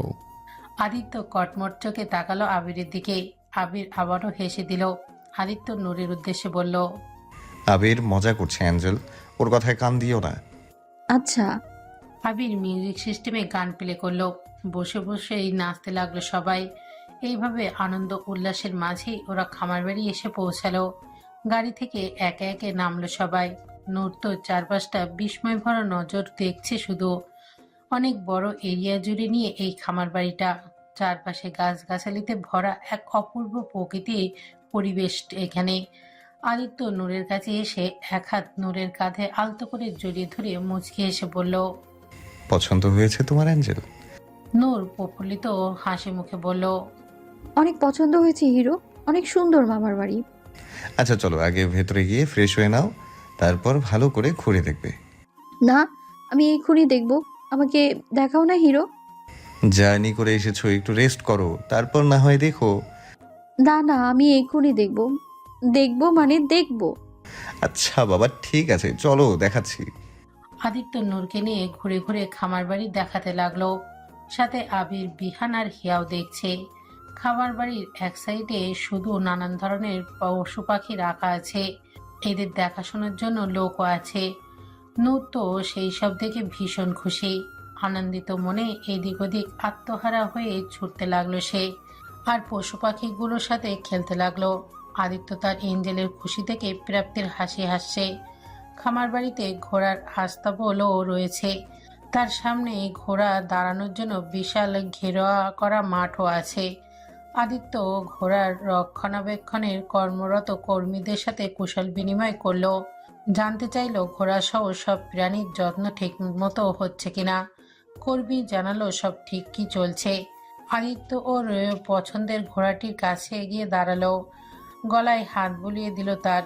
ঘোড়াটিও অনুগত স্বরূপ মাথা নাড়ল। এটা আদিত্যের সবচেয়ে পছন্দের ঘোড়া। ছোট থেকেই তার সাথে বন্ধুত্ব। আদিত্য ঘোড়াটির নাম দিয়েছে শমশের। আদিত্য শমশেরের গলায় মাথায় হাত বুলিয়ে দিয়ে বলল, কেমন আছিস শমশের? তুই তো আরো হ্যান্ডসাম হয়ে গেছিস দেখছি। আবির পাশ থেকে বলল, আর শমশের ঘোড়াদের আবির হতে চায়, বুঝলি? সব ঘড়িগুলোর সাথে রঙ্গলীলা করবে সে। হাসলো আদিত্য। বিহান বলল, আজকে সংসারে সওয়ারি করবি না? অনেক দিন তো হলো সংসারে লইয়া সওয়ারি করিস না। নূর উৎসুক কণ্ঠে বলল, আরে বাহ, তুমি ঘোড়ায় চড়ে দৌড়াতেও পারো হিরো। আমি উঠবো, আমাকেও নাও না। উঠবে তুমি? আচ্ছা এসো। আদিত্য নূরের কোমর ধরে উঁচু করে তাকে ঘোড়ার উপর বসালো। তারপর নিজেও নূরের পেছনে উঠে বসলো। নূরের দুই পাশ দিয়ে দুই হাতের সামনে দিয়ে ঘোড়ার লাগামে দড়ি ধরল। আদিত্যের মাথা নূরের কাঁধে। এইভাবেই ঘোড়া দৌড়ানো শুরু করলো আদিত্য। প্রথমে একটু আস্তে আস্তে চালালো যাতে নূর ভয় না পায়। নূরের ভীষণ মজা লাগছে। নূর আদিত্যকে বলল আবারও জোরে চালাতে। আদিত্য ঘোড়া দৌড়ে স্পিড বাড়ালো। জোরে দৌড়াতে লাগলো ঘোড়া। নূর আনন্দিত মনে খিলখিল করে হাসছে আর দুই হাতে তালি বাজাচ্ছে। নিজেকে এখন রূপকথার রাজকুমারী মনে হচ্ছে, আর আদিত্য তার রাজকুমার। আর এই ঘোড়াটা হলো পক্ষীরাজ ঘোড়া। তার রাজকুমার পক্ষীরাজ ঘোড়ায় চড়ে নিয়ে যাচ্ছে তাকে। অনেক আনন্দ লাগছে নূরের। আবির নিজের ডিএসএলআর এর ক্যামেরা বের করে তাদের এই আনন্দ ঘন মুহূর্তটা ক্যামেরাবন্দি করে নিল।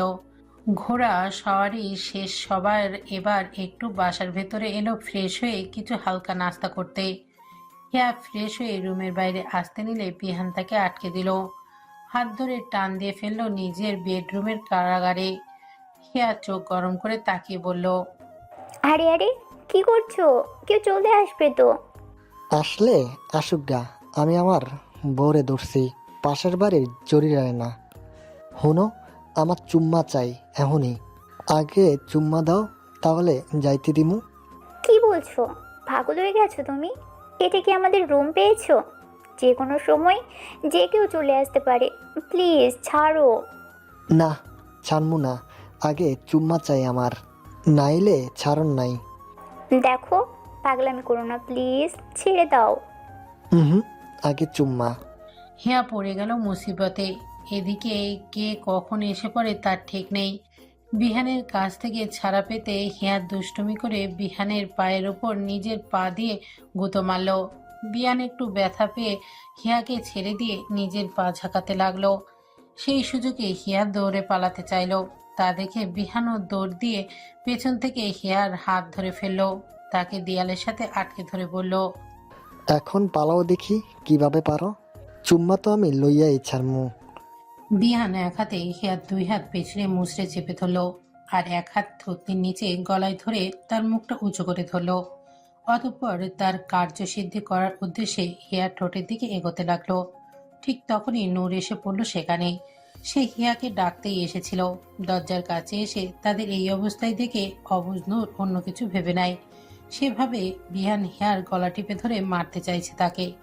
আর সেই ভাবনা অনুযায়ী নূর আতঙ্কিত স্বরে চিল্লিয়ে ওঠে বলে, বাঁচাও, কে আছো? কোথায় আছো? বাঁচাও, দেবর মেরে ফেললো যাকে।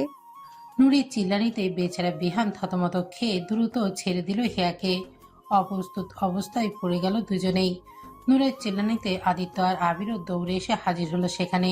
আদিত্য নূরকে ধরে চিন্তিত স্বরে বলল, কি হয়েছে অ্যাঞ্জেল, চিল্লাচ্ছ কেন? নূর জানালো, আরে বিহান দেবর যাকে গলা টিপে মেরে ফেলছে, ওকে বাঁচাও তোমরা। এবার আদিত্য থতমত খেয়ে গেল। বিহানের দিকে তাকাতেই বেচারা বিহান আরো যেন অপ্রস্তুত হয়ে পড়ল। হিয়া তো পারছে না মাটি ভাগ করে তাতে ঢুকে যেতে।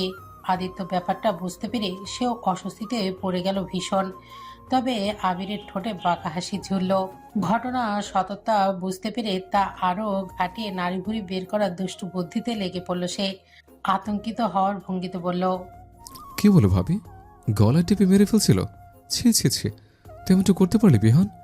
মানলাম বইয়ের অত্যাচার অতিষ্ঠ হয়ে গেছিস, তাই বলে খুন করবি? এতটা নিচে নামতে পারলি তুই? আমার তো ভাবতে অবাক লাগছে যে তোর মতো জল্লাদ আমার বন্ধু। লজ্জা আমার নাক চোখ কান সব কাটা যাচ্ছে। আমার বন্ধু হইতে এমনটা করলে? দুঃখী কলিজায় ডায়রিয়া হয়ে যাচ্ছে আমার। মানুষ যখন জানবে তখন আমার হাতে ছুরি দিয়ে কেটে লিখে দিবে আমি খুনির বন্ধু। এই অভিযোগ নিয়ে বাঁচবো আমি? মন চাচ্ছে উর্ফি জাভেদের ছবি দেখে সুইসাইড করে ফেলে। এ জীবন রেখে আর কি লাভ? আদিত্য দাঁতে দাঁত চেপে বলল, তুই কি একটু অফ যাবি? আর নূর, চলো এখান থেকে। দেবর মারছে না, ওরা এমনি খেলা করছে। আবিরও পাশ থেকে বলল, হ্যাঁ ভাবি, খেলা হচ্ছে, খেলা। বলেই দুষ্ট হেসে সরে গেল আবির। আর আদিত্য কোনো রকমে বুঝিয়ে নিয়ে গেল নূরকে। ওরা যেতেই হিয়া কটমটে চোখে বিহানের দিকে তাকিয়ে বলল, হয়েছে এখন, চুমা নাও এখন, অসভ্য লোক। বলেই রাগ দেখে চলে গেল হিয়া। বেচারা বিহান দুকুলি হারালো, চুমু তো পেলই না, তার উপর আবার বউ খেপে গেল। না জানি এখন ওর কি হাল করবে। বাইরে এসে সবাই আনন্দ ফুর্তি করছে। নূর চঞ্চল হয়ে ছুটছে এদিক ওদিক, আর আদিত্য তার পিছে ছুটছে। এটা দেখতে যে কোথাও চোট না পায়। অনেক বলে কয়ে তাকে কিছু খাওয়ানোর জন্য বসালো শেষমেশ। নিজের হাতে নুডলস মুখে তুলে দিল নূরের। অন্য পাশে বেচারা বিহান তার রেগে থাকা বউকে মানানোর চেষ্টায় লেগে আছে। আর আবির সুইমিং পুলের চেয়ারে বসে সবকিছু ক্যামেরায় ভিডিও করছে। কিছুক্ষণ পর ওর পাশে এসে বসলো আদিত্য। আবিরের কাঁধে হাত রেখে বলল, শুধু কি বন্ধুদের আনন্দই দেখে যাবি? নিজে কি আমাদের মতো এমন খুশি চাস না? দেখ, আমি জানি তোর জীবন থেকে অনেক অভিযোগ আছে, তাই হয়তো সম্পর্ক গড়া থেকে সবসময় পালিয়ে বেড়াস। তবে ফেরারি পাখিদেরও একসময় কুড়ায় ফিরতে হয়, তাদেরও একটা স্থায়িত্ব দরকার হয়। তাই সময় থাকতে নিজের অনুভূতিটা বোঝ, না হলে ভালোবাসা হারালে অনেক কষ্ট পাবি তুই। ভেবে দেখিস আমার কথা। কথাগুলো বলেই উঠে গেল আবার আদিত্য। আবির স্থির হলো কেমন। চোখের পর্দায় ভেসে উঠল অহনার মুখখানা। দুপুরে খাওয়া দাওয়া শেষে আদিত্য গিয়েছিল একটু খামার বাড়ি সব ঠিকঠাক আছে কিনা তা তদারকি করতে। বাকিরা তখন একটু রেস্ট করছিল, তাই সে একাই গিয়েছিল। কিন্তু ফিরে এসে বাসার ভেতরে প্রবেশ করতেই থতমত খেয়ে গেল সে। বাইরে যখন গিয়েছিল তখন তো সবাই যার যার মতো রেস্ট করছিল, কিন্তু এখন তো প্রেক্ষাপটই ভিন্ন মনে হচ্ছে। লিভিং রুমে সবাই মিলে কি যেন করছে। লিভিং রুমের মাঝামাঝি চৌকানো আকারের বিশাল একটা ফ্রেম মতো করে তার ভেতরে সামনে টেবিল রাখে। তার পাশেই বসে আছে নূর আর আবির। দুজনের চোখেই মোটা ফ্রেমের চশমা। দেখে মনে হচ্ছে টিভিতে সংবাদ প্রচার করার সাংবাদিকতা দুজন। বিহান খানিকটা দূরে গ্লাস হাতে দাঁড়িয়ে আছে, আর হিয়া সোফায় বসে। আদিত্য ভুরুকুচকে সামনের দিকে এগিয়ে গেল নূরের কাছে যাওয়ার জন্য। ফ্রেমের কাছাকাছি যেতেই আবির হকচকে উঠে বলল, আরে আরে ভাই, কোথায় ঢুকে পড়ছেন? দেখছেন না খবর চলছে? এখন কি টিভির ভেতর ঢুকে পড়বেন? আদিত্য ভুরুকুচকে বলল। হোয়াট? কিসের টিভি? কিসের খবর? নূর তখন আদিত্যের উদ্দেশ্যে ফিসফিস করে বলে উঠল, আরে হিরো, আমরা এখন খবর খবর খেলছি, তুমিও দেখো না। হ্যাঁ। আদিত্য বুঝলো এরা আবার নতুন ড্রামা শুরু করেছে। সবগুলো পাগল একসাথে হলে যা হয় আর কি। এই আবির তো আর এক মহাপাগল। নূরের সাথে যে এরাও সব বাচ্চা হয়ে গেছে। আদিত্য মাথা নেড়ে হেসে দিয়ে সামনে সোফায় বসলো। হিয়া বলল, তাহলে শুরু করা যাক। বলেই হাতে রিমোটটা নূরের দিকে ধরে টিপ দিল। সাথে সাথে নূর সাংবাদিকদের মতো করে ভঙ্গি করে বলে উঠল, আসসালামু আলাইকুম গাধী কর্কশ, আপনাদের সবাইকে আমন্ত্রণ দুপুর 1:30টার খবরে। আপনাদের সাথে আমি আছি চুন্নি সাহা। নূরের পরপরই আবিরও একই ভঙ্গিতে বলল, আর আমি দ্য গ্রেট লাখুমিয়ার কোলবালিশ হট অ্যান্ড হ্যাপেনিং আবির। আমাদের নিউজ স্পন্সর করেছে ফাটাকিস্ট লুঙ্গি, হারপিক জুস, বিএফএল প্লাস্টিকের বদনা, পুটুর পুটুর উপন্যাসক শ্যাম্পু, চটর চটর স্যান্ডেল, ধপর ধপর ডিটারজেন্ট পাউডার, খচ্চর খচ্চর চুলকানি পাউডার আর কাইলানি স্নো। এবার নূর বলল, তো প্রথমেই শুনিয়ে দিয়ে আজকে শিরোনামগুলো। শিরোনাম 1, অনন্ত জলিলের ছবি দেখিয়ে করা হলো দুর্ধর্ষ মর্মান্তিক হত্যাকাণ্ড। 2, জায়েদ খানের রূপের টানে এবার মঙ্গল গ্রহ, নেপচুন, প্লুটো সহ সকল গ্রহের ফিমেল এলিয়ানরা দিল হানা। 3, নারী সমিতির সম্মেলনে এসে কাদের কাক্কু বলল খেলা হবে। 4, উর্ফি জাবেদের লেটেস্ট পোশাক দেখে জাতির হার্ট অ্যাটাক। 5, সাকিব খান হাজার খানেক সন্তানের বাপ হয়ে নিজেকে জাতির পিতা ঘোষণার জোর দাবি জানালো। এবার বিস্তারিত। পাগলাপুর শহরে এক ব্যক্তিকে অনন্ত জলিলের মুভি দেখিয়ে খুবই ভয়ঙ্কর নির্মমভাবে খুন করা হয়েছে। হত্যাকারীর নাম খবিশ। জানা গেছে মৃত ব্যক্তি খবিশের প্রেমিকা সুকিনাকে বিয়ে করেছিল। তার প্রতিশোধ নিতেই খবিশ তাকে এমন মর্মান্তিক মৃত্যু দিয়েছে।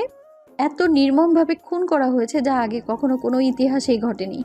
একটা বদ্ধ ঘরে আটকে রেখে একটানা 24 ঘন্টা অনন্ত জলিলের মুভি দেখিয়ে দেখিয়ে নির্দয়ের মতো টর্চার করা হয়েছে তাকে। এত নির্মম অত্যাচার সহ্য করতে না পেরে শেষমেশ প্রাণ হারায় সে। এই মুহূর্তে সেই ঘটনাস্থলে উপস্থিত আছেন আমাদের রিপোর্টার। আমরা এখন সরাসরি চলে যাচ্ছি তার কাছে। হ্যাঁ, তো রিপোর্টার শুনতে পাচ্ছেন আপনি? খবর বলুন তো, এখন কি দেখতে পাচ্ছেন আপনি? নূরের বলার পরপরই ওদের থেকে খানিকটা দূরে দাঁড়ানো বিহান রিপোর্টার হয়ে হাতে ধরে রাখা গ্লাসটা মুখের সামনে মাইকের মতো ধরে বলল, জি সুন্নি সাহা, শুনতে পাচ্ছি আমি। আপনি দেখতে পাচ্ছেন আমি এখন দাঁড়িয়ে আছি ঘটনাস্থলে। আমি দেখতে পাচ্ছি এখানে লাশ। ভদ্রলোকটি জিপ বের করে পড়ে আছে। বেচারার সাথে ভয়ানক টর্চার করা হয়েছে। আমরা এখন তার অনুভূতি জানবো। বিহান টেবিলের ওপর লাশ সেজে শুয়ে থাকা আবিরের উদ্দেশ্যে বলল, এই যে লাশ, এমন মর্মান্তিক মৃত্যু পায় আপনার অনুভূতি কেমন? কেমন অনুভব করছেন আপনি? আপনার মনোভাব বলুন। লাশ সেজে থাকা আবির কিছুই বলছে না। এবার বিহান হাতের 2 আঙুল দিয়ে লাশের চোখের পাতা টেনে ধরে বলল, এ লাশ সাহেব, শুনতে পাচ্ছেন? আপনার কেমন লাগছে এখন? এই পর্যায়ে লাশ উঠে বসে বলল, জি, আমার গরম লাগছে। এসিটা চালু করে দেন না প্লিজ। পায়ের কাছে কেমন চুলকানির অনুভূতি হচ্ছে, আর পেটে গুড়গুড়োর অনুভূতি হচ্ছে। কাল রাতে খাবার হজম হয়নি বুঝে। লাশের কথা শোনার পর বিহান আবারও গ্লাস মাইকটা মুখের সামনে ধরে বলল, তো যেমনটা শুনতে পাচ্ছিলেন আপনারা, লাশের গরম লাগছে, পায়ে চুলকানি আর পেটে গুড়গুড় হচ্ছে। তো এই ছিল এখনকার মতো এখানকার খবর। চুন্নি সাহা। নূর বলল। ধন্যবাদ আপনাকে। এবার আবির পরের নিউজ বলল, পৃথিবীর সেরা রূপসী, রূপের সাগর, মহাসাগর, মহাকাশ, সৌন্দর্যের রসে ডুবানো জায়েদ খানের রূপের আকর্ষণ এবার পৃথিবী ছাড়িয়ে পৌঁছে গেল সকল গ্রহে। এবার তো রূপের টানে মঙ্গল গ্রহ থেকে চলে এলো ভক্তরা। ফিমেল এলিয়েনদের ভিড়ে এবার পৃথিবী তোলবার। তাদের শুধু একটাই দাবি, তাদের এই রূপে চুয়ে পড়া জায়েদ খানকে চায়। তাকে নিয়ে এবার এলিয়েনদের মাঝে দ্বন্দ্ব। তাদের দ্বন্দ্বে পৃথিবীতে ভূমিকম্প শুরু হয়ে গেছে। না জেনে আমাদের এবার কি হবে? ভাই জায়েদ খান, তোর কে কইছিল এত সুন্দর হইতে? একটু কম হইলে তো পারতে। এবার আসি পরবর্তী খবরে। কাকির কাক্কু এবার খেললো আসল খেলা। হ্যাঁ, এবার সে নারী সমিতির সম্মেলনে গিয়ে হয়ে গেল ভায়োলেন্ট। লরনাদের ভিড়ে দিশেহারা হয়ে ডিপজলের মতো চোখ বড় বড় করে বলল, খেলা হবে। এরপর নারী সমিতিকে তার খেলা দেখালো। রাউন্ড রাউন্ড খেলা শেষে কাদের কাক্কু সোজা আইসিইউতে। সেখানে সে বলছে খেলা হয়ে গেছে। এবার নূর বলল, খবরের এই পর্যায়ে নেব একটা ছোট্ট বিরতি, আপনারা সাথেই থাকুন। বিরতি শুরু হতেই খাবারের পরিবর্তে এবার স্পন্সরকৃত প্রোডাক্টসের বিজ্ঞাপন প্রদর্শন শুরু হলো সামনে, যেখানে আবির গান গাইতে গাইতে বলল, তুই তুই তুই তুই তুই আমার বদনা খানা কই, তুই তুই তুই তুই তুই আমার বদনা খানা কই, হাগু আমার পাইছে বদনা পামু খই। এই পর্যায়ে বিহান মাথায় ওড়না পেঁচিয়ে মেয়েলি ভঙ্গিতে এগিয়ে আসলো। হাতে একটা ভাঙা প্লাস্টিকের বদনা নিয়ে এগিয়ে এসে আবিরের দিকে বদনাটা এগিয়ে দিয়ে ঢঙ্গি ভঙ্গিতে বলল, ওগো, এই তোমার প্রিয় প্রিয় প্রিয় বদনা।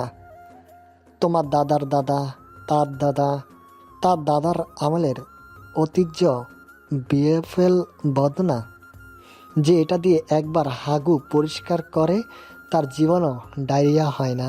তাই ডায়রিয়া থেকে মুক্তি পেতে আজই কিনুন বিএফএল প্লাস্টিকের বদনা। এরপর একটু পর অন্যভাবে এলো ওরা। আবির বিহান লুঙ্গি পরে এগিয়ে এলো। লুঙ্গি পুরোটাই একটু পরপর লম্বালম্বি ছেঁড়া। দুজনের চোখে কালো চশমা, যার এক চোখের কাজ ভাঙা। তারা দুজনেই সামনে এসে দুজন মিলে লুঙ্গি ডান্স শুরু করলো। ডান্স শেষে 2 হাত মাথার উপর দিয়ে আড়াআড়িভাবে রেখে আবাল মার্কা অ্যাটিটিউড দেখিয়ে বলল, 7 পুরুষের লুঙ্গি, ফটোকেষ্ট লুঙ্গি। এরপর আবার অন্যভাবে এলো। আবিরের মুখে কালি মাখিয়ে নিয়ে এলো। ফ্যাশন শো এর মতো র্যাম্প ওয়াক করে কোমরে হাত রেখে সামনে এগিয়ে এলো।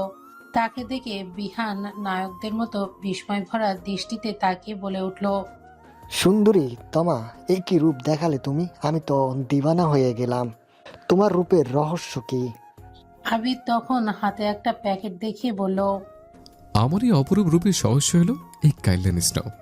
আপনারা যদি এমন রূপ পেতে চান, ব্যবহার করুন কাইল্যান স্নো। এবার আবার খবরে ফিরল তারা। নূর বলল, বিরতির পর আপনাদের আবারও স্বাগত খবরে। এরপর পরবর্তী খবর। আবির বলল, উর্ফি জাভেদের নতুন পোশাক দেখিয়ে জাতির হার্ট অ্যাটাক। জি হ্যাঁ, আজ উর্ফি জাভেদ এমন পোশাকের সামনে এলো যা দেখে সাংবাদিকদের ক্যামেরার স্ক্রিনেই ফটাস করে ফিরে যায়। এতটাই শখ ছিল তার নতুন লোক, কারণ এই প্রথম সে পরেছে ফুল পোশাক। পুরো শরীর ঢাকা পোশাকে দেখা গেছে তাকে। আর এই দুর্ধর্ষ অবতার দেখে জাতি সইতে না পেরে ক্যামেরার সাথে মাথা ঠুকে জান দিয়ে দিয়েছে। কিছু লোক তো তাকে চিনতে না পেরে বাসায় কাচের বউ রাখারও অফার দিয়েছে। এই শখ সইতে না পেরে রাস্তার কুকুরগুলো কারেন্টের খাম্বা ভিজিয়ে দিয়েছে। পাগলগুলো হঠাৎ করে মানুষ কামড়ানো শুরু করে দিয়েছে। অবস্থা বেগতিক দেখে সরকার পুলিশ বাহিনী, সেনাবাহিনী, নৌবাহিনী, বিমান বাহিনী, বাস বাহিনী, রিক্সা বাহিনী, ছাগল বাহিনী, গরু বাহিনী সব নিয়োগ করে দিয়েছে। তবুও পরিস্থিতি নিয়ন্ত্রণ করতে পারছে না। এর জন্য বাইরের দেশগুলোর কাছে সহযোগিতা চাচ্ছে সরকার। এবার পরবর্তী সংবাদ। শাকিব খান হলেন হাজার সন্তানের বাবা। দেশ ছাড়িয়ে তার এই সফলতা ছড়িয়ে আছে সব দেশে। তবে দেশে তার অ্যাকাউন্ট খোলা হয়ে আছে। তার এই কুখ্যাতি ছড়িয়ে পড়েছে পৃথিবীর সকল কোনায় কোনায়। শোনা গেছে আফ্রিকার জঙ্গলে বনমানুষ জনগোষ্ঠীতেও তার সন্তান আছে। এবার সে পৃথিবীর যাত্রা শেষ করেও অন্যান্য গ্রহেও নিজের বংশধর দিতে চায়। তাই সে মহাকাশ ভ্রমণের সিদ্ধান্ত নিয়েছে। তার এই সফলতায় এবার সে নিজেকে জাতির পিতা ঘোষণা করার দাবি জানিয়েছেন। এতগুলো সন্তানের বাপ হওয়াতে এটা তার প্রাপ্য বলে তিনি দাবি করেছেন। এবার নূর বলল, খেলার খবর। সকিনাগঞ্জে হয়ে গেল এক আন্তর্জাতিক কুতকুত বিশ্বকাপ। পৃথিবীর 7টি দেশ অংশগ্রহণ করেছিল এই কুতকুত বিশ্বকাপে। 3 মাস ব্যাপী এই বিশ্বকাপ শেষে ফাইনাল শিরোপা তুলে নিলেন আমাদের দেশের নারীরা। অনেক হাড্ডাহাড্ডি লড়াইয়ে জিততে গিয়ে তাদের মেহনত করতে হয়েছে অনেক। কুতকুত ম্যাচ খেলা এত সহজ না। অনেক কষ্ট করে দেশের জন্য তারা এই শিরোপা জয় করে এনেছেন।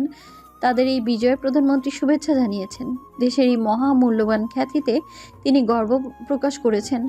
এছাড়াও আবাহনী আর মোহামেডান দলের মাঝে হয়ে গেল এক ঐতিহাসিক লুডো খেলার ম্যাচ। এতে মোহামেডানকে 1 ছক্কা আর পুটে হারিয়ে দিল আবাহনী। আর এইসব খেলা দেখে কাদের কাকু বললেন, হোয়াট আ খেলা। তো এই ছিল আজকের মতো। আপনাদের সাথে বিদায় নিচ্ছি আমি চুন্নি সাহা। আবির বলল, পরবর্তী খবর জানতে চোখ রাখুন মফিজ টিভিতে। আমাদের খবর ফেসবুক, ইউটিউবে দেখতে পাবেন। দেখার পর অবশ্যই লাইক করবেন, কমেন্ট করবেন, শেয়ার করবেন। এখন আসে ইয়াদ রাখনা। অতঃপর তারা তাদের খবর বার্তারা শেষ করলো। নূর সুইমিং পুলে নামার বায়না ধরেছে। তখন আদিত্য, আবির আর বিহানকে পুলে নামতে দেখে তারও উৎসুকতা জাগলো। এখন সেও নামবে বলে জেদ ধরেছে। তাই আদিত্য তার বায়না রাখতে তাকে নিয়ে এলো পুলের কাছে। আর আদিত্য নূরকে প্রাইভেসি দিতে বাকিরা সবাই চলে গেল তখন ভেতরে। নূর একটা ট্রাইস আর টি শার্ট পরেছে, আর আদিত্য খালি গায়ে হাফ প্যান্ট পরা। নূরকে কোলে নিয়ে ধীরে ধীরে নামলো সে পানিতে।